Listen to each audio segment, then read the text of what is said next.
Halo Snack Video, Om Swastiastu. Kali ini pembahasan mengenai edukasi hukum akan ditujukan kepada hukum adat Bali, terutama mengenai warisan. Pertama, kita akan jelaskan mengenai istilah warisan dulu, supaya tidak salah kaprah, karena sering dalam praktek sehari-hari kita mendengar salah kaprah mengenai istilah. Dalam pewarisan itu ada unsur-unsurnya.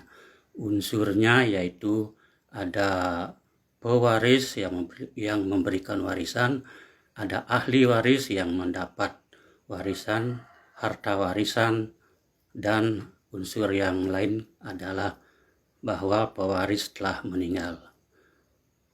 Begini, kadang-kadang dalam keadaan sehari-hari ahli waris kadang-kadang disebut pewaris, sebenarnya dimaksud adalah ahli waris.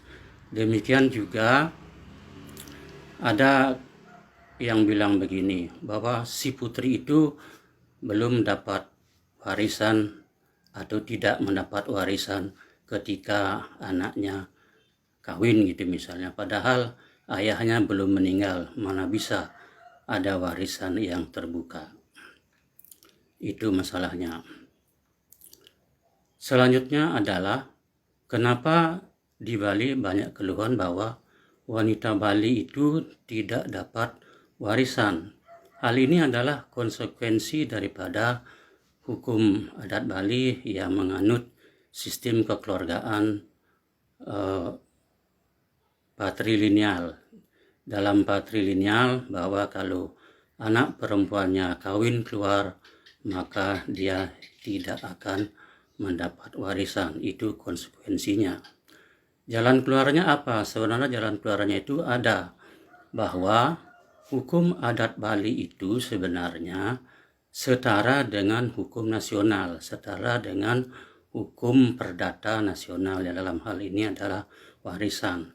Karena sifatnya setara, maka bisa diadakan pemilihan hukum oleh orang tuanya atau oleh pewarisnya.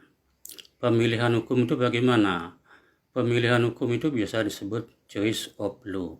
Dalam hukum yang sama, setara, mengatur hukum yang sama, bagi pencari keadilan dapat melakukan pemilihan hukum terhadap hukum yang dianggap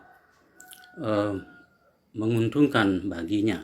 Dalam hal ini, orang tua kalau masih hidup dapat memberikan harta hibah kepada anak perempuannya, atau membuat nanti hibah wasiat sebelum orang tuanya meninggal.